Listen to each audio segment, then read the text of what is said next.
Hello everyone, welcome to Herpes Herps. I'm Herpy. This is my herpetological based channel.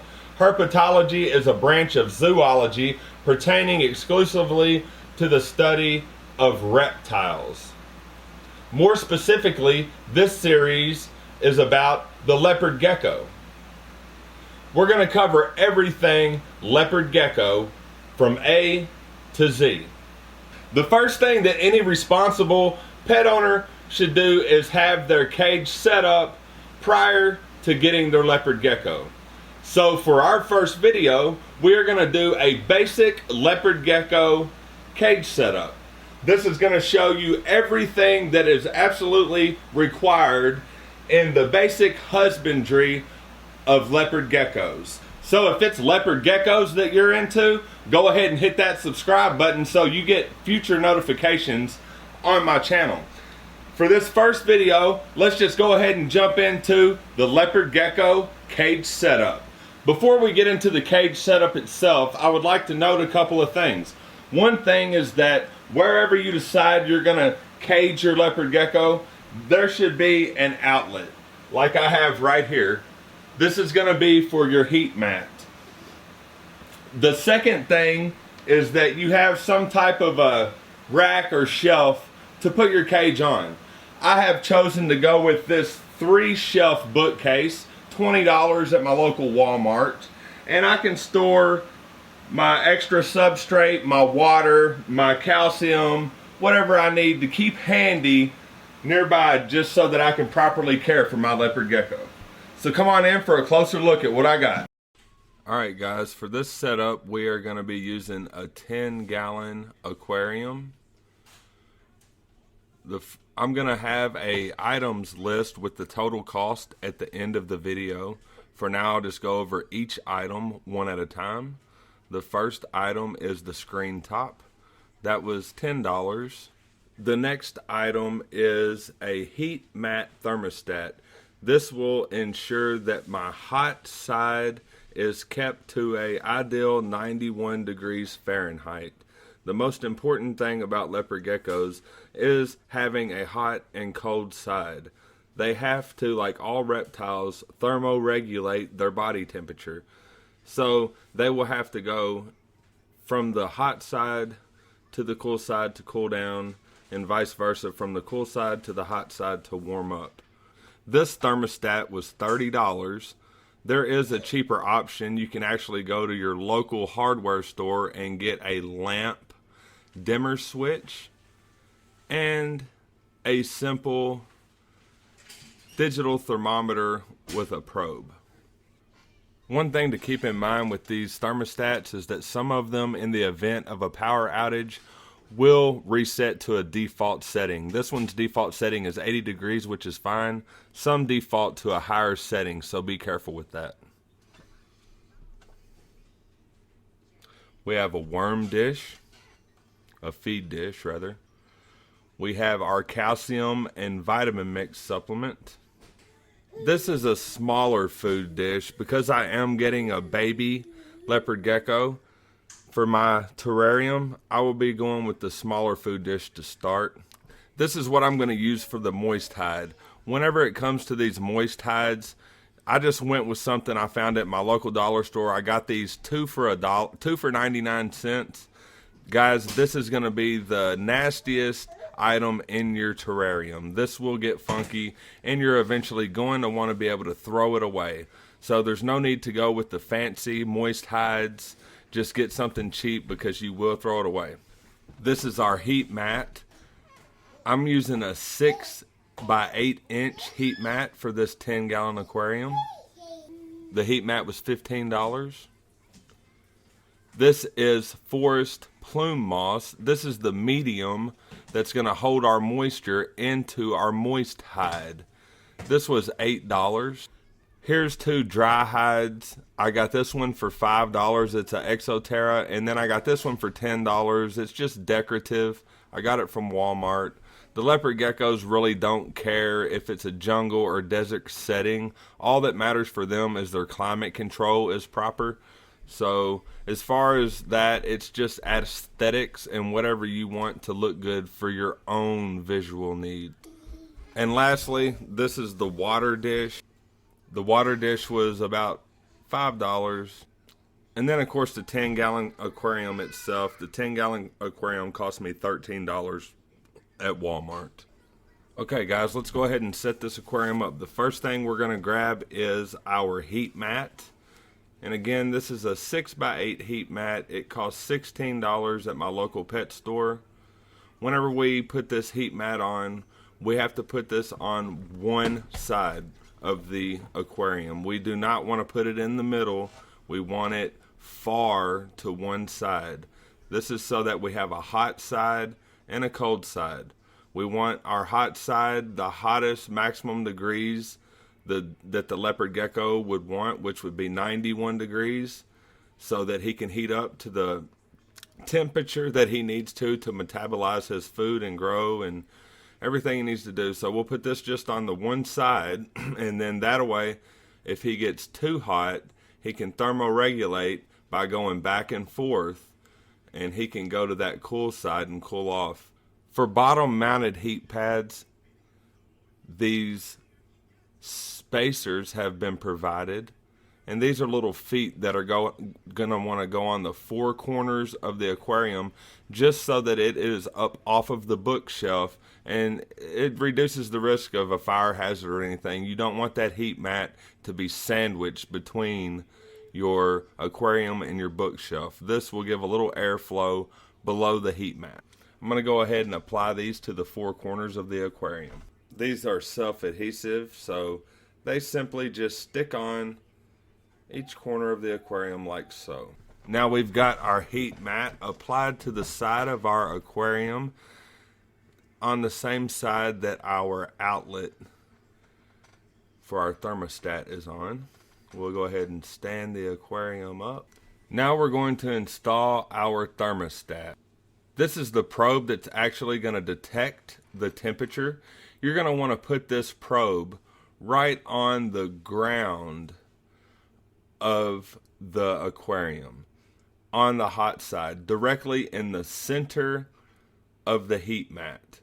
Remember, you want the belly of your leopard gecko's enclosure, you want him to be able to warm his belly to 91 degrees. So if you have a big thick substrate, then you're going to want to actually put this in the hide, in the hot hide itself. But the substrate I'm using for this aquarium is just a paper towel, so the heat's going to get through that paper towel very easily. I'm just going to take my probe and put it directly on the bottom of the aquarium floor in the middle of the heat mat. To hold my thermostat probe in place, I'm just using a small piece of painter's tape. And then I'll just drape the cord. The cord is not going to bother the gecko. The gecko's not going to bother the cord. I'll just drape it in a way that it goes to the corner, and then I'll let my screen top kind of hold it in place at the top. If need be, I may throw an extra piece of tape in there at the bottom corner over there by the wall. Not sure that that's necessary. Now that we've got our thermostat probe in place, and we're using a thin substrate, which is this paper towel right here, we're going to go ahead and put our substrate in. The paper towel is a good substrate because it can be easily removed without having to be cleaned off, whereas some of the repta carpets are going to hold the poop and the smell in them. This can just be easily thrown away. Also, I'm getting a baby leopard gecko, so you'll want to subscribe and stay tuned to my channel to watch that unboxing next week when I get the baby for this terrarium I'm building now. I like to use the paper towel because the babies tend to kind of miss when they're hunting. They'll miss their prey. They'll miss the mealworm or cricket or whatever it is they're trying to bite, and they may get their teeth caught in the repta carpet, or they may ingest some of the repta sand, which could possibly lead to impaction. So I would just rather avoid all of that and go the simple, easiest method, which is actually the best method, and use the paper towels. Now that we've got our terrarium fully lined with our substrate, we're going to go ahead and start adding the interior items. This is our moist hide.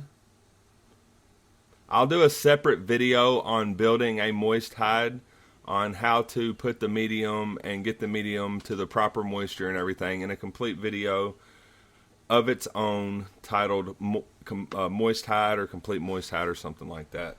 This is just a dry hide, and the reason I like this hide is because it is a long hide. It's like a log. So what I'll do is I'll have this side here on the hot side and this side on the cold side, and that'll give my baby a way to hide, because leopard geckos like to hide a lot during the day. And this way she has a way to thermoregulate her temperature across her cage while remaining hidden. So you could call this a hide bridge of sorts. Now we're going to add our second dry hide. This will be our cool hide. This is going to go completely on the far side from the heat pad, which will be our cool side. We've got that dry hide on our cool side so that she can stay hidden while thermoregulating. Now this is our mealworm dish. I have a bigger one. I'm going to go with this small one for now because the leopard gecko we are getting is a baby, so we'll just go with the small dish until she outgrows it, and then I'll replace it with the bigger one. This dish is shaped in a way that the sides they kind of slant in, and that keeps the mealworms in the bowl. It helps to an extent. Some are still going to get out, but this helps keep them in the dish. Also, this dish is going to double as a calcium dish. I will have my calcium in here and just add my mealworms and crickets on top of it when I do my feed. I'm going to be putting my food dish on the hot side of my terrarium, and this will cause my mealworms to wiggle around in there and catch my leopard gecko's attention, and hopefully she'll eat more because of that. So we'll put the food dish on the hot side to keep those mealworms active. Now this is my mealworm dish I will use once my baby has outgrown her smaller mealworm dish. And this dish is a two-piece dish. It actually has a lid that goes onto it to help keep the mealworms down inside of it, similar to the way the little dish is made right there. You can see that it's a two-piece dish, and there's a lid that kind of comes out at the top so that the mealworms will fall back down as they try to crawl out. They'll fall back down into the... Lastly, we're going to add our water dish. This dish may be too big for our baby, but I like the way it looks, and it has the little ramp on the side so she can crawl out easily. It's got a way for her to get out, and I'm not going to fill it all the way up, so I think it'll work for her. We'll see when she gets here next week how big she is, and if I have to, I'll use a smaller dish. The water dish is going to, of course, go on the cool side of the terrarium. That, guys, is the complete setup for the inside of the terrarium. Now we're just going to finish it off with our screen cover, basically to prevent anything from getting in or her possibly climbing that wire and getting out. Alright guys, now we've got the setup completely finished. We're going to go ahead and plug our heat mat into our jump start thermostat. We're going to set that for 91 degrees. We're going to get that in place, and we're going to allow that to come up to temp.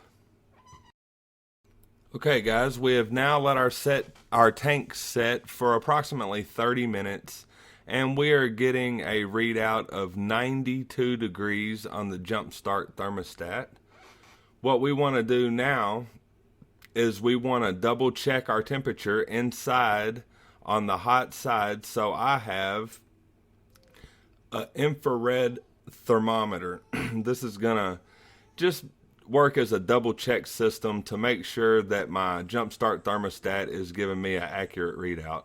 So I'm just checking my temperature. You can just shoot it on the surface of anything, and I'm shooting it on the surface of my skin, and it's reading that fast, 98 degrees. So we'll just take this on the inside of the cage and double check our thermostat. As Okay guys, we are getting a reading of 91 degrees. It was 91.2, it went away there, but we're getting a 91.2 degrees, and our thermostat is actually reading out 90.8 degrees. So about a 0.4 or 40% of a degree off, no big deal. That's well within reasonable variance there. 1 degree variance is just fine. So we have our hot side to the ideal temperature that it needs to be.